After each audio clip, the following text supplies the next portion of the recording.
बोलिए श्री कृष्ण बलदेव जी की जय, उमापति महादेव जी की जय, बांके बिहारी लाल की जय, पूज्य गुरुदेव भगवान की जय। जय श्री राम, जय श्री राम, जय जय श्री राम। प्रिय भगवत प्रेमियों, हम सब बहुत ही भाग्यशाली हैं कि गुरुदेव की कृपा से, ईश्वर के अनुकंपा से, परमात्मा की प्रेरणा से सत्संग विचारों को लेके उपस्थित होते हैं। सत्संग विचार जीवन में एक दर्पण के भांति काम करता है। जैसे आप शीशा के सामने खड़े होते हैं तो कोई दाग धब्बा आपके चेहरे पर है, शरीर पर है, तो जब आप दर्पण के सामने खड़े होते हैं तो स्पष्ट दिखाई देता है। ऐसे ही सत्संग विचार है जो जीवन में, मन में, हृदय में ये दर्शाता है कि हम कितने अच्छे हैं और कितने बुरे हैं, हम कितना जीवन में उपजाऊ काम करते हैं और कितना बिगाड़ू काम करते हैं। सज्जनों, कहा जाता है कि अयोध्या में अवधी भाषा चलता है। अयोध्या उत्तर प्रदेश एक उपजाऊ भूमि है। सज्जनों, और जो किष्किंधा है, किष्किंधा में आदिवासी लोग रहते हैं। अगर आप राजा हैं और आप निम्न कोट के जो लोग हैं, निम्न कोट हम गलत बोल रहे हैं, जो ऐसा पछड़ा हुआ वर्ग है, अगर आप उसे साथ नहीं लेते हैं, साथ लेके नहीं चलते हैं, तो आप कामयाब नहीं हो सकते हैं। तो सज्जनों, कहते हैं इस जीवन में कामयाब कौन है, कामयाबी तक कौन पहुंचा है। सज्जनों, क्योंकि कामयाबी तक वही पहुंच सकता है जिसके जीवन में सूझबूझ हो, निरख परख हो। कहते हैं एक बार की एक घटना है, ऐसा कहा जाता है, एक पूत है, एक सपूत है और एक कपूत है। कहते हैं पूत सपूत तो धन क्यों संचे। पूत सपूत कपूत ये तीनों ही हैं और कहीं भी हो सकते हैं। कहते हैं कि एक पिता थे, उन्होंने कहा कि मैं लंबे समय के लिए तीर्थ पर जा रहा हूं, तीर्थ यात्रा जा रहा हूं, लेकिन मैं तीनों को एक एक मुट्ठा गेहूं जानते हैं ना, गेहूं का जो गेहूं था, एक एक मुट्ठा उन्होंने तीनों को दिया, 3 मुट्ठा हो गया। और इधर जो पिता थे वो यात्रा पर निकले, तो जो बड़ा पुत्र था उसने सोचा अपने मन में कि तीर्थ यात्रा जा रहे हैं। पहले जब लोग तीर्थ यात्रा जाते थे वो लौट के नहीं आते थे, तप करते थे तीर्थ यात्रा में, और तप करते करते लोग भगवान के प्यारे हो जाते थे। लेकिन आज के समय के जो तीर्थ यात्रा है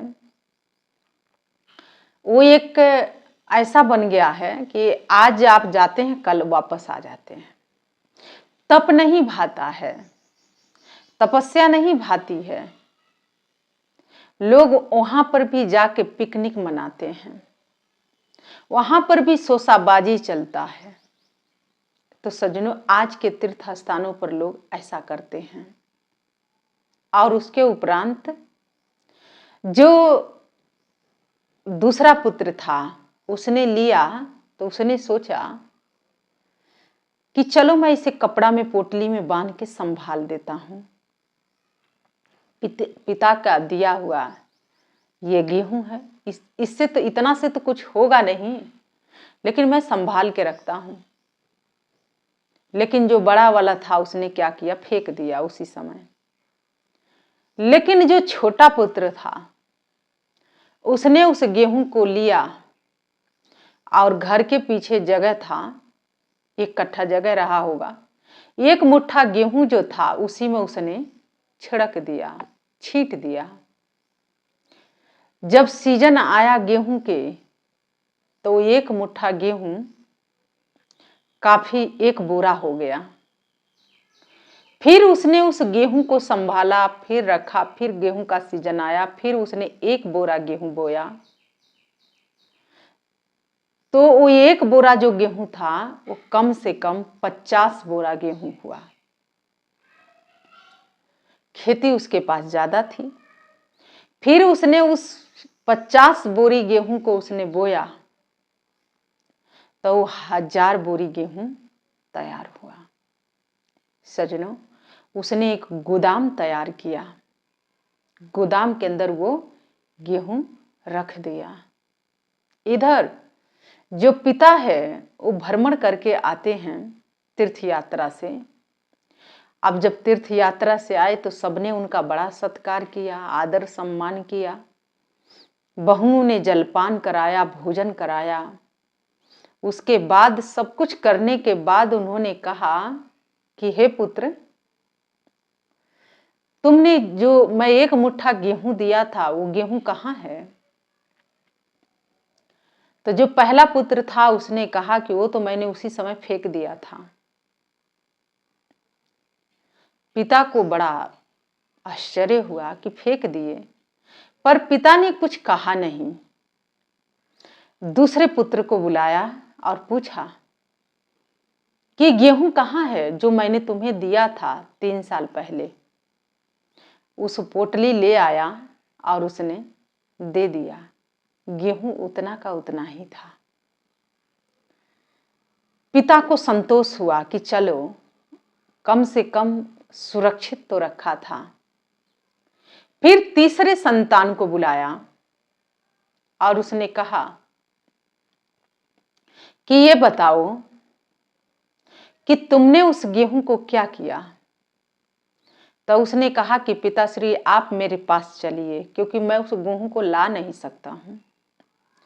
पिता जब जाते हैं तो वो जो पुत्र था उसने गोदाम का दरवाजा खोला और दिखाया, कहा कि पिताश्री ये आपके 1 मुट्ठा जो गेहूं आप हमें दे के गए थे, आज ये गेहूं 1000 बोरी मैंने तैयार करके रख लिया है।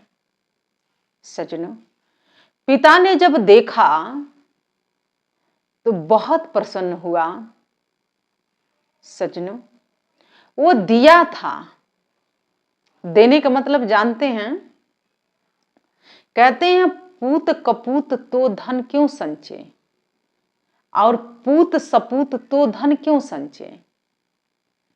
अगर पूत सपूत है तब भी आपको धन संजो के रखने की आवश्यकता नहीं है, वो कर लेगा उतना। और पूत कपूत तो धन क्यों संचे, अगर पूत कपूत है और आपने धन को इकट्ठा करके रखा है तो एक दिन उस धन का बर्बाद तो होना ही है। और सजनों, इसीलिए पूत सपूत तो धन क्यों संचे, पूत कपूत तो धन क्यों संचे। अगर पूत सपूत है तो वो आपके धन को सुरक्षित रखेगा। एक पुत्र होता है और एक कुपुत्र होता है और एक सुपुत्र होता है। तो जो पुत्र होगा वो आपके धन को सुरक्षित रखेगा, लेकिन एक कुपुत्र होगा जो आपके धन को, आपके जमीन जायदाद को, आपकी प्रॉपर्टी को बेच खाएगा, जुए में हार जाएगा, जुआ खेलेगा, पर स्त्री संग करता है, मदिरा का पात्र उठाता है और उसमें वो सारा धन खर्च कर देता है। तो ये कुपुत्र होता है।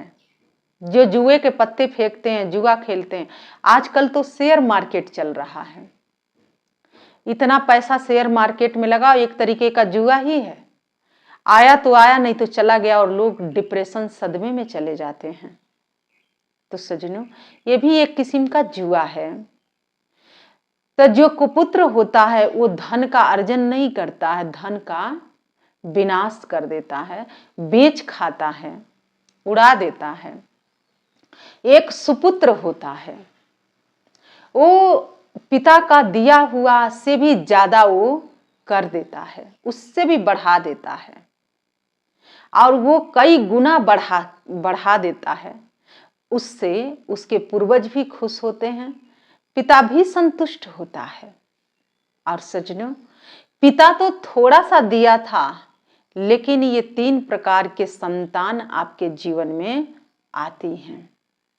पिता ने 1 मुट्ठा गेहूं जिसे दिया, उसने फेंक दिया, तो ये वो संतानें करती हैं जो माता पिता के ना रहने के बाद सारी संपत्ति उनके हाथ में आती है और बेच खाते हैं, वो लोग उड़ा देते हैं, किसी भी प्रकार से उड़ा देंगे वो संतानें होती हैं। और दूसरी संतानें वो हैं जो, ये तो कपूत हो गया, जिसने उड़ा दिया, बर्बाद किया, बेच खाया, कहीं के नहीं छोड़ा। लेकिन जो पुत्र होगा वो बढ़ाएगा नहीं तो घटाएगा भी नहीं, वो जैसे जो है वैसे ही रखेगा, तो उसे पूत कहा जाता है। और जो तीसरा है वो सपूत होता है। सपूत वो है जो इससे विस्तार करता है, जो इसे बढ़ाने के बारे में सोचता है, उसे सपूत कहते हैं। तो सज्जनों, आपके घरों में भी ऐसे 3 प्रकार की संतानें आती हैं। एक के आने से बचाव होता है, एक के आने से बर्बाद होता है, और एक के आने से सब कुछ बढ़ जाता है। कहते हैं कि राजा नग जो थे, जो दान बड़ा करते थे, अभी देने पे बात चल रही है, तो उस समय गौधन का दान किया जाता था, गौ दान दिया जाता है। गौ दान जितना बड़ा कोई दान नहीं होता है। तो जो राजा नग थे वो गौ दान करते थे रोज, और ऐसे नहीं कि किसी के हाथ में गाय को पकड़ा देते थे, ऐसे नहीं थे। गाय के सींग जो होती थी उसके स्वर्ण में मड़वा देते थे, स्वर्ण से बनवा देते थे, उसको बनवा देते थे। उसके जो खुर थे पैर के, गैया के जो खुरिया था, उसे भी स्वर्ण से लगवा देते थे, और उस पर बहुत अच्छे अच्छे वस्त्रों को रख के, गौ को ओढ़ा के, और फिर उसे गौदान करते थे। प्रतः दिन के उनका ये नियम था। एक दिन अब दान करना है और इतना व्यवस्था बनाना है, तो तुरंत सुबह तो नहीं होगा ना, तो उससे एक दिन पहले वो सारी तैयारी करा देते थे। और एक दिन उन्होंने गैयों को तैयारी किया था, किसी कारणवश से जब वो दान दिए थे, तो जो ब्राह्मण दान लेके गया था, उसके घर से वो गैया फिर से राजा के घर आके उन गैयों में सम्मिलित हो गई थी। राजा को तो पता नहीं चला, और दान दी हुई फिर उन्होंने दोबारा दान दिया। और जो ब्राह्मण लेके जा रहा था, तो जब दूसरे ब्राह्मण ने देखा तो उसने कहा कि ये गाय हमारी है। तो वो जिसे दान में मिली थी उसने कहा कि देखो, हम और तुम दोनों ज्ञानी हैं, और ज्ञानी आपस में लड़ते नहीं है, उसका समाधान खोजते हैं। जिसने दान दिया है हम उसी के पास क्यों ना चले। तो वो दोनों जो ब्राह्मण थे वो दोनों राजा के पास आए और पूछे। एक ने कहा कि ये गाय हमारी है, दूसरे ने कहा कि आज ये गाय हमें मिली है तो हमारी है। राजा ने जब बात को सुना तो समझ गए थे कि कहीं ना कहीं मुझसे मिस्टेक हुआ है, मुझसे कोई गलती हुई है, तभी ये परिस्थिति उत्पन्न हुई है। सज्जनों, वो तो राजा नग थे तो उन्होंने अपनी गलती का एहसास किया, लेकिन आज के समय में तो लोग गलती पर गलती करते हैं, लेकिन उन्हें एहसास ही नहीं होता है कि मैंने कुछ गलत किया है। और सज्जनों, उन्होंने ये नहीं कहा कि ठीक है तुम इस गाय को ले जाओ, हम दूसरी गाय दे देंगे। उन्होंने ये कहा कि ये गाय इन्हें दे दो, हम तुम्हें 1,00,000 गाय दे देंगे। वो लालच पर लालच उन ब्राह्मणों को दे रहे थे। अंत में उन दोनों ब्राह्मणों ने गाय को नहीं ले गए और उन्होंने कहा कि हे राजा, तुम दान तो कर रहे हो, लेकिन तुम्हारे ही मन में इतना लालच है और गिरगिट की तरह तुम रंग बदल रहे हो अपना। आज से तुम गिरगिट की योनि में जाओगे। और वो ब्राह्मण श्राप देके चले गए। और राजा नग जो थे, एक बहुत विशाल कुआं था, उसी कुएं में वो गिरगिट के योनि में चले गए और गिरगिट बन के उसी कुएं में वो रहते थे। भगवान श्री कृष्ण का जब अवतार हुआ, जन्म हुआ, इस धरा पर आए तो उसी मार्ग से जा रहे थे। और जब उन्होंने देखा तो उस गिरगिट के अपने हाथ से कुएं में हाथ डाला और उस गिरगिट को पकड़ के कुएं से बाहर निकाला। अर्थात भगवान ही किसी को श्राप मुक्त कर सकते हैं, इंसान नहीं श्राप से मुक्त कर सकता है। सज्जनों, जो अपने गलतियों से मुक्ति नहीं पा सकता, वो दूसरों को कैसे मुक्ति दिला सकता है? जो अपने ही कर्म को नहीं काट सकता, वो दूसरे को कर्म बंधन से कैसे छुड़ा सकता है? सज्जनों, जो अपने ही इच्छाओं से बाहर नहीं निकल पाया, जो गिरगिट के तरह रोज रंग बदलता है, वो दूसरों के लिए क्या अच्छा कर सकता है? सज्जनों, तो इसीलिए भगवान वो थे और वो जानते थे कि ये राजा नग हैं, इन्होंने बहुत दान किया है, बहुत दिया है, लेकिन एक गलती के कारण से ये आज गिरगिट की योनि में गए हैं। और इसीलिए भगवान ने अपने हाथ से उनका हाथ पकड़ा। सज्जनों, जब भगवान आपके हाथ पकड़ते हैं तो आप कभी छुड़ा नहीं सकते हैं, लेकिन जब आप भगवान के हाथ पकड़ते हैं तो आप अपना हाथ कई बार छोड़ा के हट जाते हैं। तो सज्जनों, जीव का काम क्या है? भगवान के हाथ से अपना हाथ छुड़ा लेना, छोड़ देना। लेकिन जिसे भगवान पकड़ते हैं उसे भगवान कभी छोड़ते नहीं हैं। और इसीलिए भगवान श्री कृष्ण ने राजा नग के हाथ पकड़ा और उस गिरगिट योनि से मुक्त किया। और उसके उपरांत जो राजा नग थे वो भगवान के चरणों में नतमस्तक हो गए और कहने लगे कि हे प्रभु, उन ब्राह्मणों को आज मैं धन्यवाद करता हूं कि जिनके वजह से मुझे ये श्राप मिला था। अगर ये श्राप नहीं मिलता तो आज आप नहीं मिलते। आज आप मिले तो आपने मेरा हाथ थाम लिया, जन्म जन्मांतर के हाथ थामा। अब मैं कभी आपसे अपना हाथ नहीं छुड़ा सकता हूं। सज्जनों, कहने और समझाने का भाव मात्र एक है, जीवन में कुछ भी हो, अच्छा हो रहा है, बुरा हो रहा है, हानि हो रहा है, लाभ हो रहा है, घाटा हो रहा है, मुनाफा हो रहा है, उसमें मत लगो, क्योंकि कुछ भी हो रहा है बिना कारण के नहीं हो रहा है। उसके पीछे कुछ ना कुछ तो कारण है, तभी वो घटना घट रही है। तो सज्जनों, इसीलिए कहा गया है, देहधारी को दंड है, बच सके ना कोई, ज्ञानी भोगे ज्ञान से, अज्ञानी भोगे रोई। कि जिसने भी देह को धारण किया है वो अपने बुरे कर्मों से बच नहीं सकता है। कोई ज्ञान के थ्रू भोग रहा है तो कोई कर्म के थ्रू भोग रहा है, भोग तो दोनों रहे हैं। सज्जनों, जो पशु पक्षी कीट पतंगे वो भी भोग रहे हैं और आप मनुष्य हैं तो आप भी भोग रहे हैं, फिर अंतर क्या है? कुछ भी नहीं। इसीलिए किसी ने बड़ा सुंदर गाया, एक डाली में फूल खिला है कोई कारण होगा, एक डाली में फूल खिला है, एक डाली में कांटा, कोई कारण होगा। कि एक डाली में फूल खिला है, एक डाली में कांटा, कोई कारण होगा। फूल को तोड़ोगे तो कांटा तो चुभेगा ही। तो सजनों, कांटा चुभने के पीछे भी कोई कारण ही है। इसीलिए राजा नग ने कहा कि हे प्रभु, धन्यवाद करता हूं मैं उन ब्राह्मणों के जिन्होंने मुझे श्राप दिया और मैं गिरगिट की योनि में आया। अगर आज मैं गिरगिट नहीं बनता तो आप मुझे नहीं मिलते।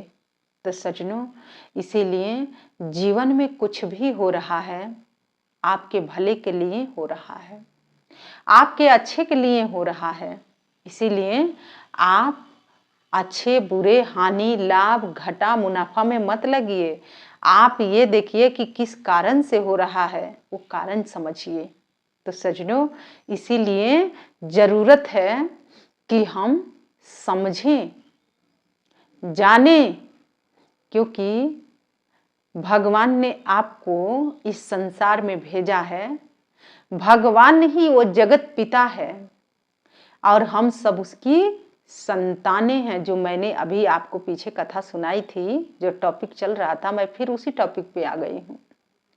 सजनों, हम परम पिता परमात्मा की संतानें हैं और परमात्मा ने हम लोगों को जिम्मेदारी दिया कि जाओ संसार में, कोई पूत बना, कोई कपूत बना, कोई सपूत बना।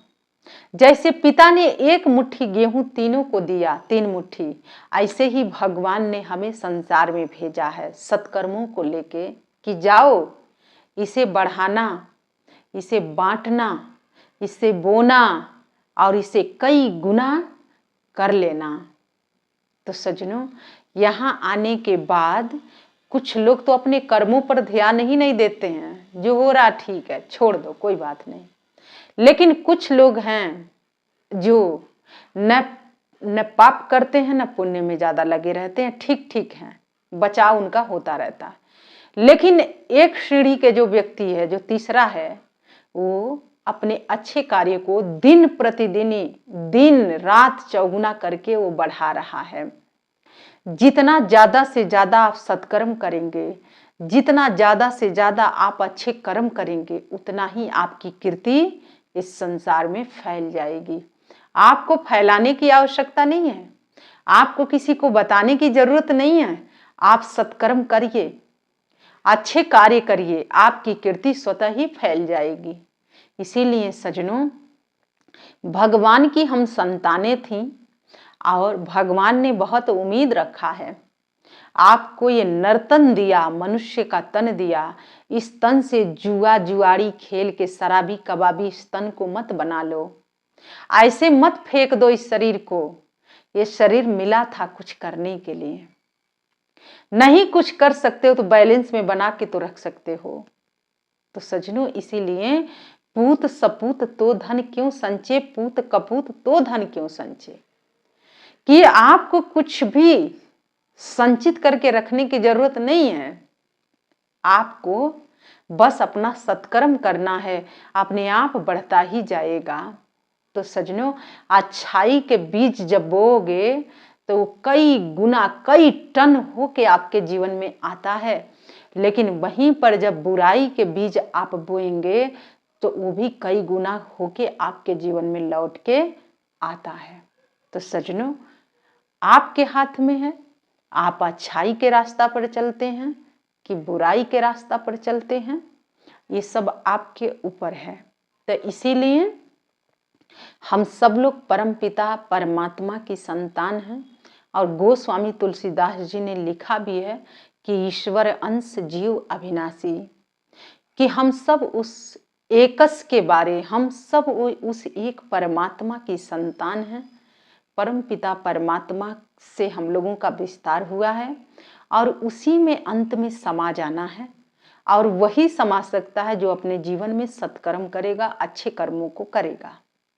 तो सजनों, कुल मिला के कहने का तात्पर्य यही है कि ये मानव जीवन मिला था धन संचित करने के लिए नहीं मिला। इस धन से ऐसा व्यापार करो, भगवान के नाम का व्यापार करो, हर महीने लंगर भंडारा कराओ, दान पुण्य धर्म के कार्य करो कि आपका सत्कर्म बढ़े, आपकी कीर्ति संसार में चहुओर फैल जाए, आप पुण्य कार्य में लिप्त हो जाइए, पुण्य कार्य को करिए, तब जाके ये जीवन सार्थक होगा। नहीं तो ये जीवन एक दिन ऐसे ही कूड़ा कबाड़ा बन जाएगा। तो सज्जनों, ये आपके हाथ में है, इसे कूड़ा करकट बनाना है कि अच्छा बनाना है। परमात्मा ने अधिकार दिया है, अब इस अधिकार का आप सदुपयोग करते हैं कि दुरुपयोग करते हैं, ये आप पर हम छोड़ते हैं। तो आइए भगवान के सिर चरणों में जय घोष अर्पित करते हैं। बोलिए उमापति महादेव जी की जय, उमा महेश्वर की जय, श्री कृष्ण बलदेव जी की जय, पूज्य गुरुदेव भगवान की जय। जय श्री राम, जय श्री राम, जय जय श्री राम। माँ अंबिका भवानी की जय। धन्यवाद।